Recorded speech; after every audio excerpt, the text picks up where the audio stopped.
Fala galera, boa de treino! Meu nome é Wesley Oliveira, você está no meu canal e no vídeo de hoje vamos falar desse exercício que está aí na tela. Fazer cadeira extensora assim, desse jeito, com o corpo todo inclinado para trás. É só mais uma modinha, mais uma invencionice das academias que aparecem de monte aí nos dias atuais? Ou realmente faz algum sentido, tem algum fundamento você aplicar essa variação de cadeira extensora no seu treino?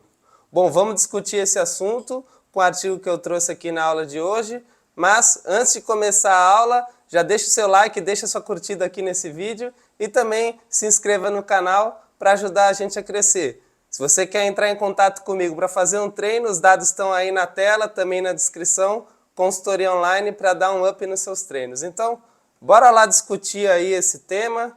Um artigo novinho aí, está para ser publicado, se é que não já foi, mas é desse ano, tema recente. Então, ele vê aí essa questão da posição do quadril, né, do ângulo de flexão do quadril, que é essa forma, né, de inclinar o corpo para trás, você mexe com a posição do quadril na cadeira extensora, e se isso realmente tem algum efeito aí na questão da hipertrofia do quadríceps, né, que são os músculos da frente da coxa. Então, já que a gente vai falar do quadríceps, vamos ver um pouco melhor aqui sobre ele. Para quem não sabe, né, quadríceps, 4 músculos aqui da frente da coxa. Então a gente tem, ó, na parte do meio da coxa aqui, a gente tem o reto femoral. Por baixo dele a gente tem o vasto intermédio. E aí a gente tem outros dois vastos, né? Na parte lateral, vasto lateral. Na parte medial, vasto medial. Então são esses os 4 músculos, né, que a gente tem ali na frente da coxa, né, os 4 principais. E quando a gente faz cadeira extensora, são esses 4 caras aí que a gente trabalha, né? E aqui, se vocês forem notar bem na imagem, a gente tem os vastos começando aqui, ó, lá no início do fêmur, né, na cabeça do fêmur, no trocânter do fêmur, e a gente tem o reto femoral começando mais em cima, lá no osso da bacia, vai até o joelho, né? Então, se eu falei que aquela inclinação de tronco mexe com a angulação do quadril, então se eu estou mexendo mais ali na região do quadril, né, o osso ali da pelve, da bacia, eu estou falando mais do reto femoral. Então, se eu faço aquela inclinação de tronco, eu estou mexendo um pouco com o comprimento do reto femoral. Então, esse seria ali o raciocínio de você fazer uma inclinação de tronco na cadeira extensora, né? A gente já viu aí alguns estudos e tal, que a posição do músculo, se ele está mais alongado ou mais encurtado em relação ao seu comprimento padrão, seu tamanho padrão de repouso, isso tende sim a influenciar na hipertrofia, né, no ganho de massa. Então, a gente já vê logo de cara que, antes de ver os resultados desse estudo, essa ideia de inclinar o tronco, pelo menos anatomicamente, ela faz algum sentido.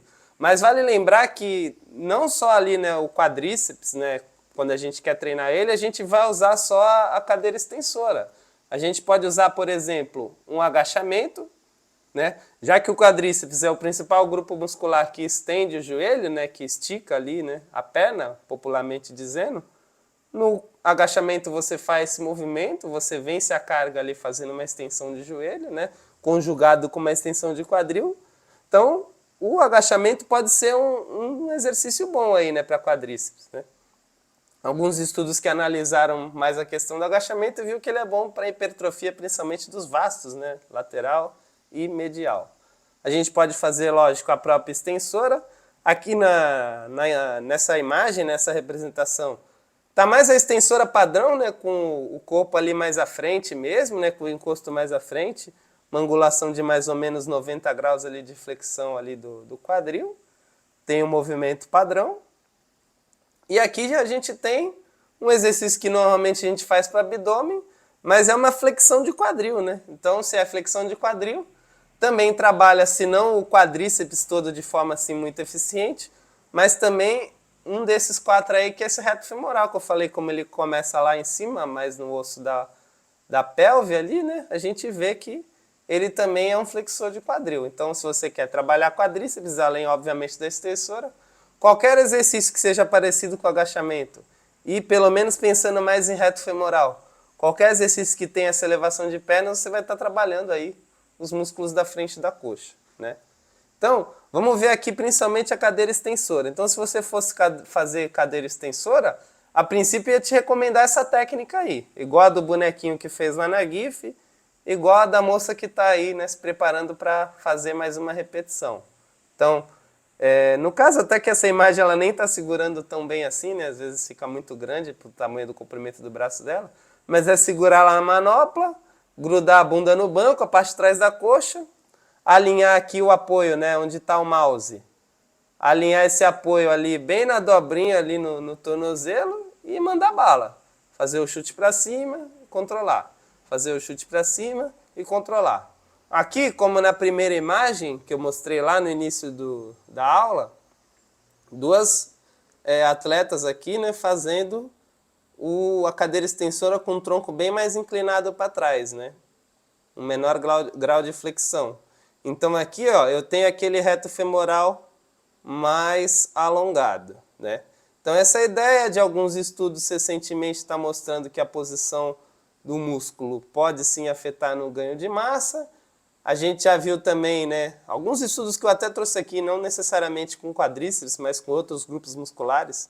A gente vê que é uma coisa que a gente sempre soube na prática, mas às vezes faltava dado científico e agora está aparecendo bastante estudo falando disso, né? Que o músculo ele não necessariamente vai crescer de forma uniforme, né? De forma equivalente em todas as partes, né? E responder igual em todos os exercícios só por envolver o mesmo movimento. Então, tipo de resistência, angulação, amplitude, tudo isso pode influenciar, de certa forma, a hipertrofia e aonde aquele músculo tende a crescer mais. Então, é um fator interessante também que a gente vai ver nesse estudo.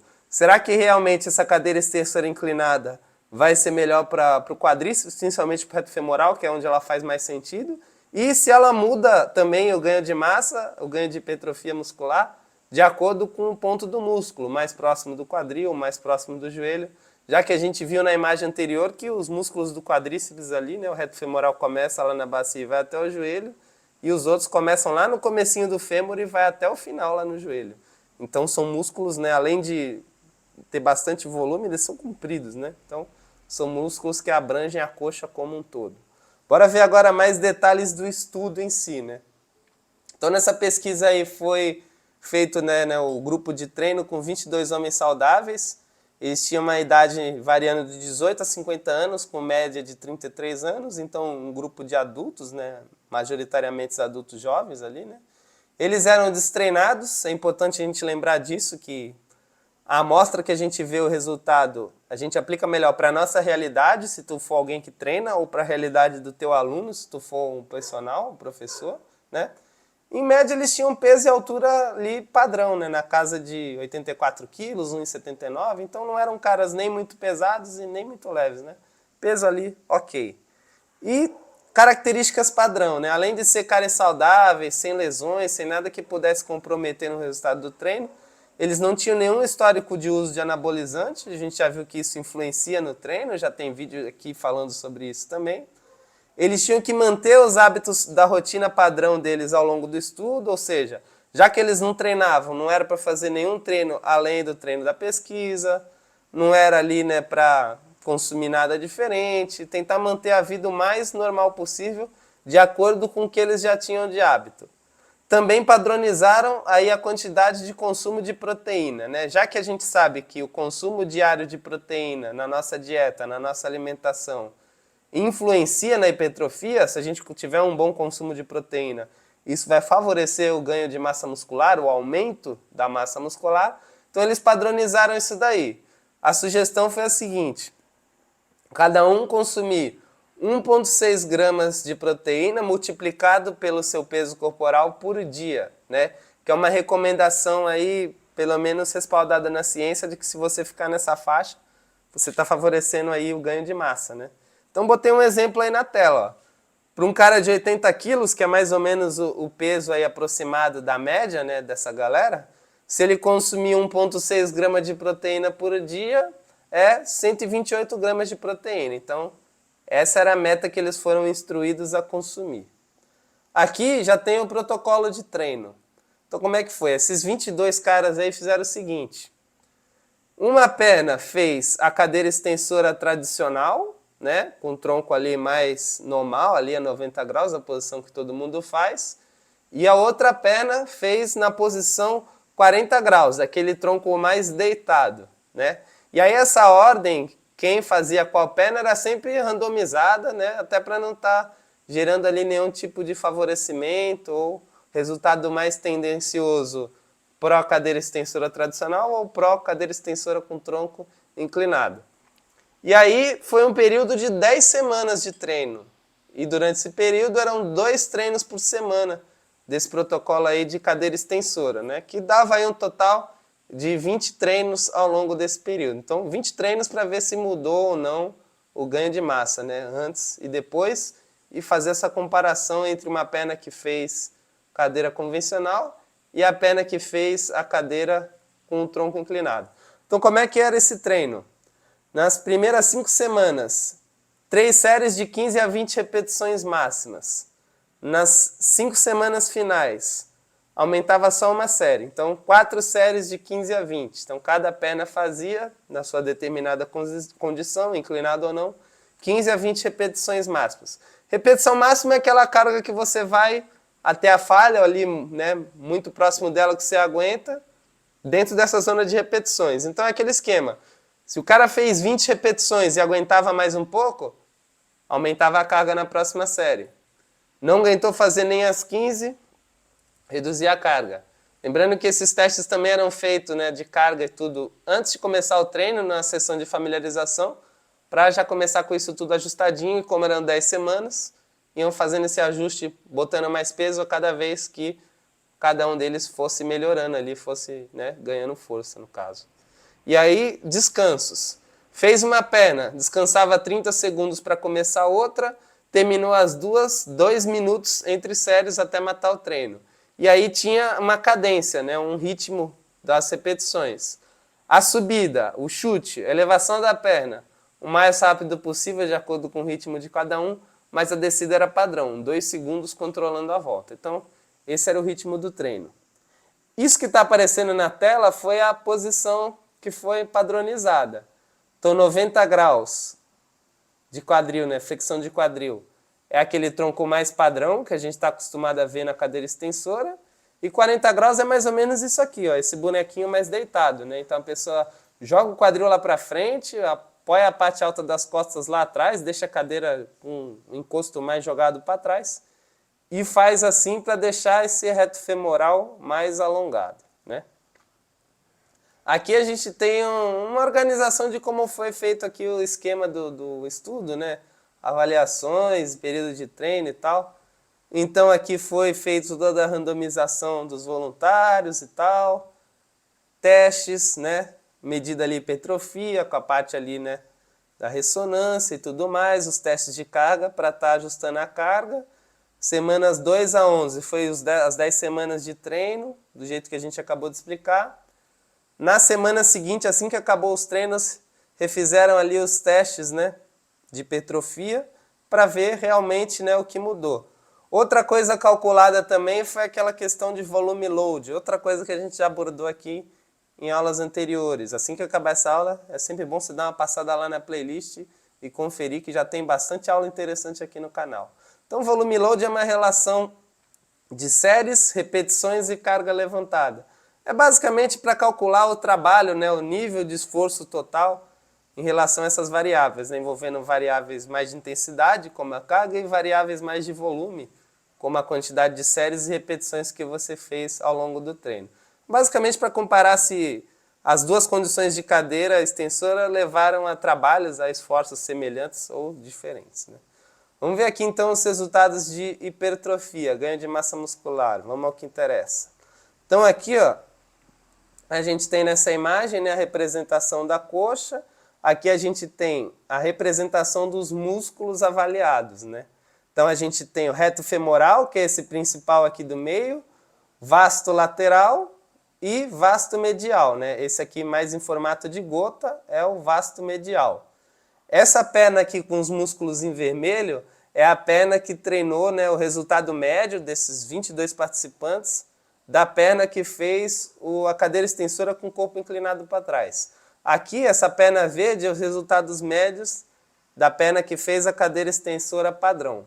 Então, como eu falei lá no início, tem muitos estudos hoje em dia, não medindo só a hipertrofia do músculo como um todo, mas sim em partes, né, para ver se determinado exercício faz crescer mais uma parte do músculo do que em outras. E aqui eles fizeram justamente isso aqui também, ó. Mediram reto femoral, a parte proximal, que é a parte mais próxima do quadril, e a parte distal, que é a parte mais próxima do joelho, e fizeram a mesma coisa aqui com o vasto lateral, né? Eu até comentei do vasto medial, que está aqui no desenho, mas né, ele não foi avaliado. Foi avaliado o vasto, o lateral e o reto femoral, né? Então aqui a gente tem, ó, vasto lateral proximal, né, mais próximo do fêmur, mais próximo do quadril, e o vasto lateral distal, mais próximo do joelho. Vamos na comparação aqui, ó. Então, reto femoral, que é o principal músculo-alvo aqui dessa variação. Ganho de massa 12% na perna que fez com tronco inclinado e 4,6% na perna que fez o normal. Então, aqui a gente já vê um dado que chama atenção. Se a gente vê próximo da parte distal, próximo da parte mais ali do joelho, teve quase 16% no grupo que fez com tronco inclinado e cerca de 11% no grupo que fez, né, com o tronco em posição normal. Então a gente viu que para o reto femoral, pelo menos nesses valores aqui, sem nem ainda partir para a parte de estatística mais avançada, a gente viu que nesses valores visualmente fez diferença, né? 12% para 4% falando de hipertrofia é um número relevante. Quando a gente vê para o vasto lateral, os valores são mais aproximados. Ó, o grupo que fez com tronco inclinado, 11% mais perto do quadril, o outro grupo ali quase 10%. Então aqui é empate técnico, né? Mesma coisa ali na parte próxima do joelho. Grupo que fez com tronco inclinado, 10% de ganho. O grupo que fez com tronco em posição normal, 12% de ganho. Então nessa primeira imagem a gente vê o seguinte. Para o vasto lateral não muda muita coisa. Mas a ideia, né, anatomicamente falando, fazia sentido para o reto femoral, na teoria, e na prática foi o que aconteceu também. A gente vê uma vantagem aí para a perna que fez com o tronco inclinado. E vale lembrar que se comparar o pré e pós, né, da mesmo lado, ou seja, o lado que fez com o tronco inclinado pré e ele mesmo no pós, e o mesmo para o tronco na posição tradicional, as duas condições geram hipertrofia da coxa. Então, as duas condições são boas para a hipertrofia da coxa como um todo, só que parece que a condição aí com o tronco inclinado, né, para trás, realmente, pelo menos para o reto femoral, no caso, parece fazer sentido, sim, né? Aqui, esse gráfico ele já mostra uma análise estatística assim, mais detalhada para ver o quanto dessa diferença que a gente viu numérica, realmente quando se trata ali o dado e tal, se realmente ela para a estatística ela tem um poder ali mais significativo, né? Então a gente vê aqui, ó, nas duas primeiras linhas, a comparação ali para o vasto lateral. Só que a gente já viu que para o vasto lateral nem precisa dessa análise tão apurada assim, né? Visualmente já dá para ver nos dados ali que tanto faz por tanto fez, né? A interpretação daqui é o seguinte, ó. Tem dois gráficos, né? O gráfico vermelhinho e o gráfico azulzinho. O vermelhinho é o do tronco inclinado, o azulzinho é do tronco em posição normal. Se esses dois gráficos estiverem se sobrepondo, igual está aqui para o vasto lateral, está praticamente um em cima do outro, quer dizer que o resultado deles foi assim, né, igual, entre aspas, né, não tem muita diferença, né, entre uma condição e outra. Nada que a gente possa apontar, ó, esse jeito realmente é diferente. Não, aqui batendo o olho a gente vê que os dois estão se sobrepondo, praticamente igual, não precisa fazer nenhum cálculo muito apurado para ver que isso aqui é igual. Agora, quando a gente vê aqui, ó, nessa condição que está destacada, aí sim a gente vê uma diferença, né? Então aqui a gente tem reto femoral na parte proximal, mais ali para o quadril, reto femoral parte distal, mais próximo ali do joelho. Só lembrando, azulzinho, tronco tradicional, vermelho, tronco inclinado. Então a bolinha é o resultado médio, né? Média de um, média de outro. Quanto mais afastados eles estão, mais diferentes eles são um do outro, né? Então aqui a gente já consegue ver que realmente uma condição foi diferente. Aqui, ó, esse número no zero, se ele tivesse aqui a bolinha no zero, quer dizer que não hipertrofiou nada, ficou, né, na mesma coisa. Quanto mais à direita aqui, ó, mais para o large, ou seja, mais para esse efeito alto, mais relevante, quer dizer que mais diferente fez para a condição que a gente está avaliando, que é hipertrofia. Então a gente vê claramente ó, que o vermelhinho, o tronco inclinado, está mais aqui para o alto e que os gráficos praticamente não estão se sobrepondo, principalmente na parte do reto femoral próxima ao quadril. Já que o tronco está mais inclinado, é a parte proximal que mais alonga quando eu estou com o tronco inclinado. E não por coincidência foi a parte onde teve mais diferença. Então aqui, ó, gráfico bem longe um do outro, praticamente sem sobreposição, só uma pontinha. Aqui a gente vê o gráfico já com uma sobreposição maior, mas a gente vê que as médias estão mais afastadas, bem mais do que na condição de cima. Então, para o reto femoral, sim, a gente pode afirmar que, pelo menos para a amostra desse estudo, fazer a cadeira extensora com o tronco inclinado para trás não foi só modinha, não. Realmente teve aí um resultado, né? Aqui nesse gráfico, a gente consegue ver aquela questão do volume load, né? Resumindo, quanto de trabalho, esforço eles realizaram, né? Séries, repetições e carga. Então aqui a gente vê linha preta, que é a linha da galera que fez com o tronco inclinado, e essa linha mais cinza aqui, mais clarinha, a galera que fez ali, né, o tradicional. A galera não, né, a perna, já que todo mundo fez as duas condições, né. Então a gente vê que ao longo das semanas de treino, ó, de 0 né, a 20, na verdade semanas não, né, sessões de treino, que foram 20 treinos ao todo, a gente vê que o volume dos dois foi sempre muito parecido, né. Uma leve vantagem aqui para a condição de tronco mais inclinado, mas sem uma diferença relevante para a estatística. Então dá para afirmar basicamente que séries, repetições, carga, esse volume load foi basicamente igual para os dois, né? O que poderia falar, mas o grupo que fez ali com o tronco inclinado pegou mais pesado, conseguiu mais carga para o mesmo volume de repetições, e não foi muito bem assim não, foi basicamente igual. Então essa não seria uma explicação aí para essa diferença de hipertrofia. Então vamos explicar aqui alguns fatores que talvez justificam esse resultado aí. Então, de forma geral, a gente viu o seguinte: para o vasto lateral, tanto faz. Entre as duas condições, pelo menos para esse grupo de homens destreinados, não fez muita diferença e nem o que era o esperado, né? Pela parte anatômica que a gente explicou lá no início. Agora, reto femoral, que é o que importa aqui, né? A galera que fez a extensora com tronco inclinado ali, 40 graus, teve maior hipertrofia, né? Diferença significativa no músculo, tanto na parte mais próxima do quadril quanto mais próxima do joelho, né? E uma provável influência da diferença do comprimento muscular, como eu disse também. Tem muitos estudos mostrando que para alguns grupos musculares, né, para alguns músculos mais especificamente falando, se ele foi exposto ali durante o treino, né, com uma posição mais alongada, foi exposto à carga, a todos os estímulos do treino que estimulam a hipertrofia, tende a ter um crescimento, uma hipertrofia maior.